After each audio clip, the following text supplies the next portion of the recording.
할렐루야. 2022년 4월 4일 월요일 아침 기도회를 시작하겠습니다. 오늘도 주님의 귀한 말씀을 묵상하고 함께 기도함으로 복된 하루를 보내는 우리 성도님들 되시기 바랍니다. 오늘 하나님의 말씀은 요한복음 15장 1절부터 17절까지의 말씀입니다. 제가 감기에 걸려서 목이 많이 가라앉았는데 양해해 주시기 바랍니다. 나는 참 포도나무요 내 아버지는 농부라. 무릇 내게 붙어있어 열매를 맺지 아니하는 가지는 아버지께서 그것을 제거해 버리시고, 무릇 열매를 맺는 가지는 더 열매를 맺게 하려 하여 그것을 깨끗하게 하시느니라. 너희는 내가 일러준 말로 이미 깨끗하여졌으니 내 안에 거하라. 나도 너희 안에 거하리라. 가지가 포도나무에 붙어있지 아니하면 스스로 열매를 맺을 수 없음같이 너희도 내 안에 있지 아니하면 그러하리라. 나는 포도나무요 너희는 가지라. 그가 내 안에 내가 그 안에 거하면 사람이 열매를 많이 맺나니 나를 떠나서는 너희가 아무것도 할 수 없음이라. 사람이 내 안에 거하지 아니하면 가지처럼 밖에 버려져 마르나니 사람들이 그것을 모아다가 불에 던져 사르느니라. 너희가 내 안에 거하고 내 말이 너희 안에 거하면 무엇이든지 원하는 대로 구하라. 그리하면 이루리라. 너희가 열매를 많이 맺으면 내 아버지께서 영광을 받으실 것이요 너희는 내 제자가 되리라. 아버지께서 나를 사랑하신 것 같이 나도 너희를 사랑하였으니 나의 사랑 안에 거하라. 내가 아버지의 계명을 지켜 그의 사랑 안에 거하는 것 같이 너희도 내 계명을 지키면 내 사랑 안에 거하리라. 내가 이것을 너희에게 이름은 내 기쁨이 너희 안에 있어 너희 기쁨을 충만하게 하려 함이라. 내 계명은 곧 내가 너희를 사랑한 것 같이 너희도 서로 사랑하라 하는 이것이니라. 사람이 친구를 위하여 자기 목숨을 버리면 이보다 더 큰 사랑이 없나니 너희는 내가 명하는 대로 행하면 곧 나의 친구라. 이제부터는 너희를 종이라 하지 아니하리니 종은 주인이 하는 것을 알지 못함이라. 너희를 친구라 하였노니 내가 내 아버지께 들은 것을 다 너희에게 알게 하였음이라. 너희가 나를 택한 것이 아니요 내가 너희를 택하여 세웠나니 이는 너희로 가서 열매를 맺게 하고 또 너희 열매가 항상 있게 하여 내 이름으로 아버지께 무엇을 구하든지 다 받게 하려 함이라. 내가 이것을 너희에게 명함은 너희로 서로 사랑하게 하려 함이라. 아멘. 포도나무는 이 구약시대부터 이스라엘을 나타내는 대표적인 어떤 상징이었습니다. 하나님께서는 이 이스라엘이라는 포도나무를 통해서 아브라함과 이삭과 야곱의 그 약속의 열매가 주렁주렁 열리기를 바라셨죠. 하지만 하나님이 품으셨던 기대와는 달리 어떻게 됐나요? 좋은 열매를 맺지 못하고 이스라엘은 결국 뿔뿔이 흩어지게 됐습니다. 하지만 모든 것이 끝난 것 같은 이런 악조건 속에서도 하나님의 약속은 흐지부지 되지 않고, 하나님의 계획이 있으셨던 거죠. 흐지부지 되지 않고 성육신하신 예수님을 통해서 이루어지게 됩니다. 결국 예수님은 하나님의 모든 바람과 소망을 이루시는 참된 포도나무, 새 포도나무이신 거죠. 하나님의 약속의 완성, 예수님은 포도나무이신 것입니다. 구약에서의 이스라엘, 신약에서 예수님을 통해서 결국 이 포도나무가 완성이 되는 것이죠. 그리고 하나님께서는 모든 만물을 예수 그리스도를 통해 회복시키시고 새로운 생명을 주셨는데, 그 생명을 얻을 수 있는 방법은 오늘 본문에도 나와 있지만 우리가 포도나무의 가지가 되어서 예수님께 연결되었을 때 그 생명을 공유할 수가 있다는 것입니다. 이것이 사실상 어떻게 보면 기독교 신앙의 가장 핵심이고 믿음의 정수라고 할 수가 있는 것인데요. 4절에 말씀하고 있습니다. 내 안에 거하라. 나도 너희 안에 거하리라. 가지가 포도나무에 붙어있지 아니하면 스스로 열매를 맺을 수 없음같이 너희도 내 안에 있지 아니하면 그러하리라. 나한테 붙어있으라, 이렇게 말씀하시는 거죠. 제자들은 아마도 이 비유의 말씀을 들으면서 그대로 그림처럼 이렇게 형상화가 됐을 거예요. 예수님의 주변에 제자들이 이렇게 옹기종기 모여 있지 않습니까? 모여서 자신이 예수님에게 달려있는 어떤 가지다. 예수님께서 나무시고 나는 붙어있는 가지다. 이렇게 그대로 이해를 했을 것 같습니다. 그대로 그려지죠. 하지만 이 말씀은 예수님의 제자들, 예수님의 수제자들만이 아니라 우리에게도 하시는 말씀이죠. 우리가 예수님께 꼭 붙어있는 가지가 되어야 한다는 것입니다. 그런데 어느 정도로 꼭 붙어 있어야 할까요? 우리가 예수님 안에 거하고 예수님이 우리 안에 거하실 정도로 꼭 붙어 있어야 한다는 것입니다. 이 표현이 이미 요한복음 14장 20절에 나왔던 표현인데요. 이렇게 말씀하죠. 그 날에는 내가 아버지 안에, 너희가 내 안에, 내가 너희 안에 있는 것을 너희가 알리라. 이렇게 말씀하셨습니다. 사실 이것은 영적인 표현이기 때문에 우리가 논리적으로만 생각할 수는 없지만 그럼에도 불구하고 우리가 이것을 하나님께서 우리에게 허락하신 이 이성을 통해서 한번 이해해 보자면 예수님이 하나님 안에 거하시고 우리가 예수님 안에 거하고 예수님이 우리 안에 거하신다는 표현은 뭡니까? A equal B equal C거든요. 옛날 그 중학교 수학 시간에 그 집합 배울 때 벤 다이어그램 기억나십니까? 결국 우리가 A equal B equal C 뭡니까? 결국 우리가 하나님과 예수님과 같다는 표현이죠. 같다. 아니 이게 무슨 신성모독적인 말인가 이렇게 생각하실 수도 있겠지만 결국에는 우리가 존재적으로 하나님은 아니지만 결국 그만큼 밀접하게 주님께 붙어 있어야 한다는 것입니다. 어느 정도로요? 마치 한 몸처럼 하나님과 예수님과 한 몸처럼 우리가 주님께 포도나무의 가지로 착 붙어 있어야 한다는 것이죠. 자, 따라서 가지인 우리는 예수님에게 정말 꼭 붙어 있어야 하는 것입니다. 포도나무이신 예수님에게서 영양분과 수액을 듬뿍 받아야 우리가 살아날 수가 있고 또 자라날 수가 있는 것이죠. 5절이 그렇게 증거하고 있습니다. 나는 포도나무요 너희는 가지라. 그가 내 안에 내가 그 안에 거하면 사람이 열매를 많이 맺나니 나를 떠나서는 너희가 아무것도 할 수 없음이라. 이렇게 말씀하고 있죠. 아무리 화려하고 묵직하고 튼튼한 그런 가지라고 해도 멋있는 가지라고 해도 본체에서 뚝 부러져서 떨어져 버리면 어떻게 되겠습니까? 결국은 시들시들 말라서 죽게 되겠죠. 그렇기 때문에 우리에게 정말 예수님이 없는 삶이라는 것은 아무리 그럴듯해 보여도 아무리 화려해 보여도 진정한 의미가 없는 것이죠. 우리는 예수님 밖에서 살아갈 수가 없는 것입니다. 따라서 우리의 삶이 예수님 안에 있음을 생각하면서 나무의 뜻에 예수님께서 나무시죠? 나무의 뜻에 있음을 분명히 의식하고 나무가 주는 것을 받아먹고 나무가 자라나게 하는 방향으로 우리 가지가 자라나야 하는 것이죠. 그럴 때 우리 가지가 제대로 열매 맺는 가지로 자랄 수가 있는 것입니다. 7절에 보면은 너희가 내 안에 거하고 내 말이 너희 안에 거하면 무엇이든지 원하는 대로 구하라. 그리하면 이루리라. 이렇게 말씀하시는데요.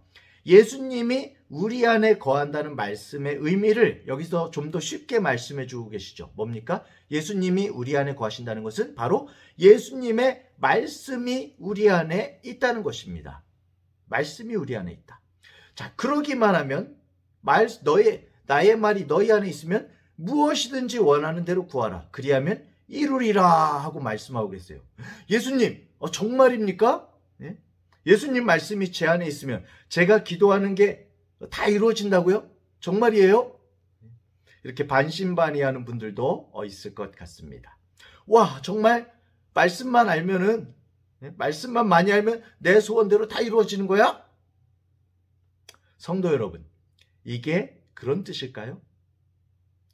기도만 하면 내 소원대로 다 무조건 이루어질까요? 말씀이 내 안에 있으면.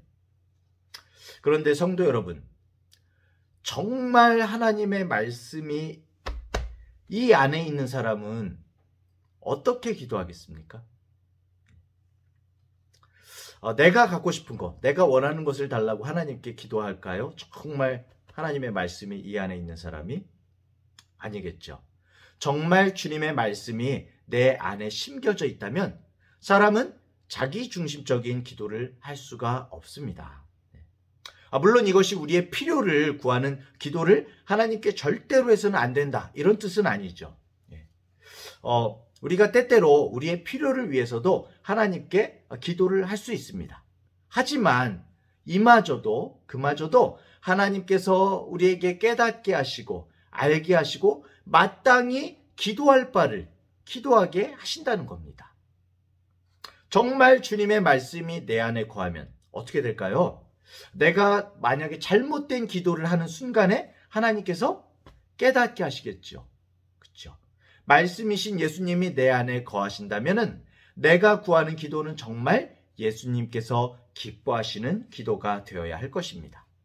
말씀 안에 거하는 자가 구하는 모든 것은 사실 예수님이 구하시는 것이고, 또 그 기도는 예수님의 생명과 사랑에 우리가 정말 참여하는, 동참하는 그런 기도가 될 것입니다. 자, 그렇다면 여기에서 우리가 맺어야 하는 열매는 과연 무엇일까요? 가지가 열매를 많이 맺어야 된다고 말씀하시잖아요. 이 열매가 무엇일까요? 이미 우리의 욕심을 위한 어떤 것이 아니라는 것을 우리는 말씀을 통해서 알 수가 있습니다. 그렇죠? 8절을 보시면요. 너희가 열매를 많이 맺으면 내 아버지께서 영광을 받으실 것이요 너희는 내 제자가 되리라. 하나님 아버지께서 영광을 받으시는 열매, 우리가 맛있게 먹는 열매가 아니고요. 하나님 아버지께서 영광을 받으시는 열매, 우리가 예수님의 제자가 되는 열매, 이것이 무엇일까요? 이 포도나무 비유를 말씀하시기 전에 바로 앞장에 어떤 말씀을 하셨는지 아십니까? 네, 바로 보혜사인 성령께서 오신다는 것을 말씀해 주셨거든요. 성령님께서 오신다. 결국 포도나무와 가지를 연결하는 것이 무엇입니까? 우리가 노력함으로 예수님께 우리가 꼭 붙어 있을 수 있을까요? 우리가 잘나서 세상의 유혹과 그 시험의 돌풍에도 우리가 가지에 꼭 붙어 있을 수 있을까요? 어렵죠. 네. 성령께서 붙여주셔야 하는 것입니다.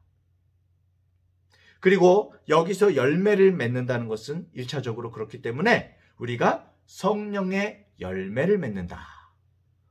사랑과 희락과 화평과 오래 참음과 자비와 양선과 충성과 온유와 절제, 이런 성령의 열매가 나타나는 것이야말로 하나님 아버지께 영광을 올려드리는 열매라는 것이죠.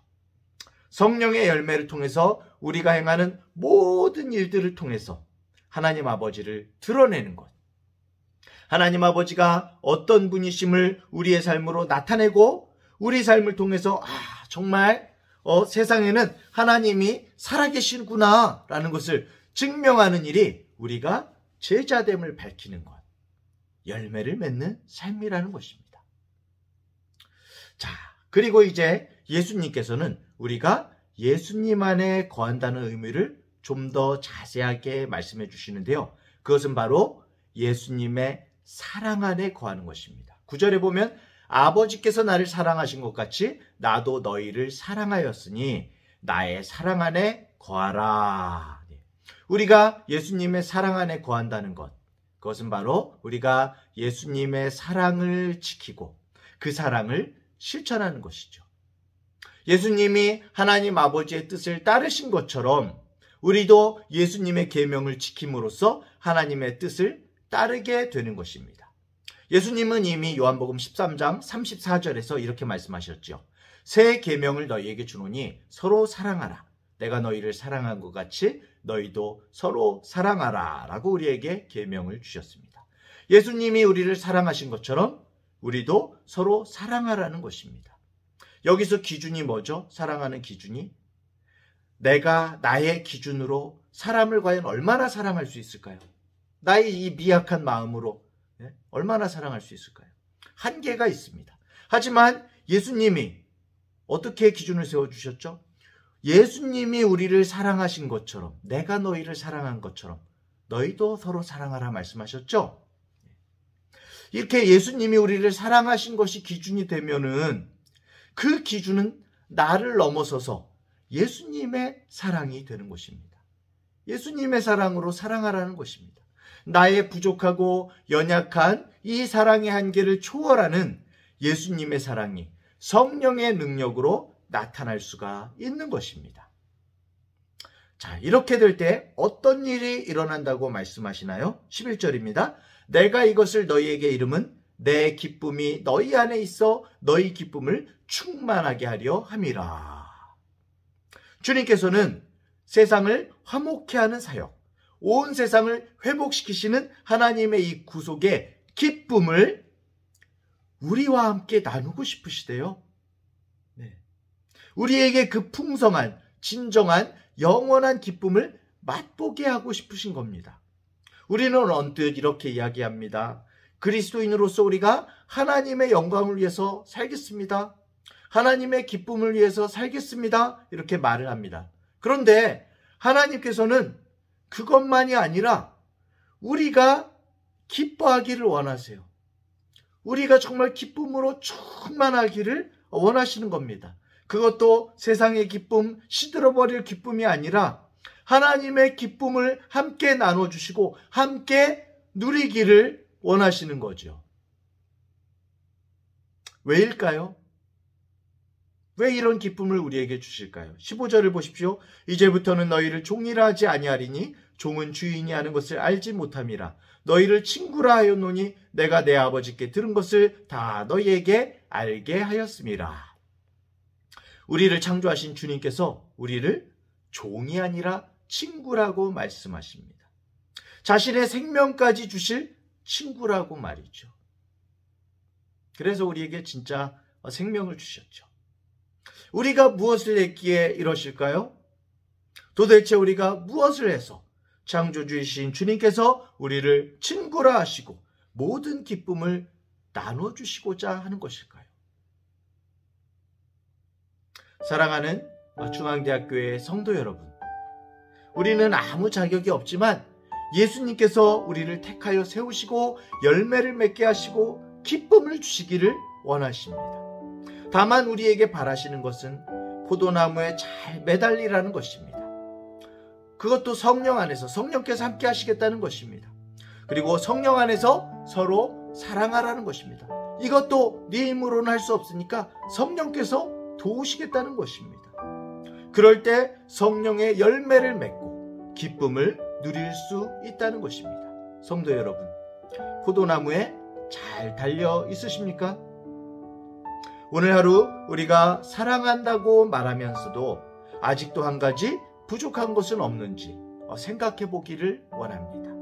주님이 아무 조건 없는 사랑으로 우리를 사랑하신 것처럼 우리도 정말 사랑할 수 없도록 하는 이 세상 가운데에서 그럼에도 불구하고 주님의 사랑으로 사랑할 수 있는, 성령의 능력으로 사랑할 수 있는 이 하루길이 되실 수 있기를 간절히 축복합니다. 기도하겠습니다. 하나님 아버지, 우리 안에 거하시는 주님, 포도나무 되신 주님의 사랑과 은혜를 듬뿍 받으며 자라나게 하시니 감사를 드립니다. 성령의 열매를 맺게 하시고 서로 사랑하게 하시니 감사를 드립니다. 무엇보다 창조주 하나님의 그 영원한 기쁨을 우리와 함께 누리려 하시고 우리를 친구 삼아 주시니 감사를 드립니다. 오늘도 이 믿음의 신비를 우리 안에 간직하고 살아가게 하여 주옵소서. 값없이 주신 그 사랑을 통해서 우리도 사랑할 수 있도록 성령께서 도와주시옵소서. 사랑만이 우리의 본분이온데 오늘 그 사랑을 실천할 수 있도록 붙들어 주시옵소서. 예수님께서 기뻐하시는 삶, 또한 주님께서 주시는 기쁨으로 충만한 오늘을 살기를 원합니다. 감사드리며 예수님의 이름으로 기도합니다. 아멘.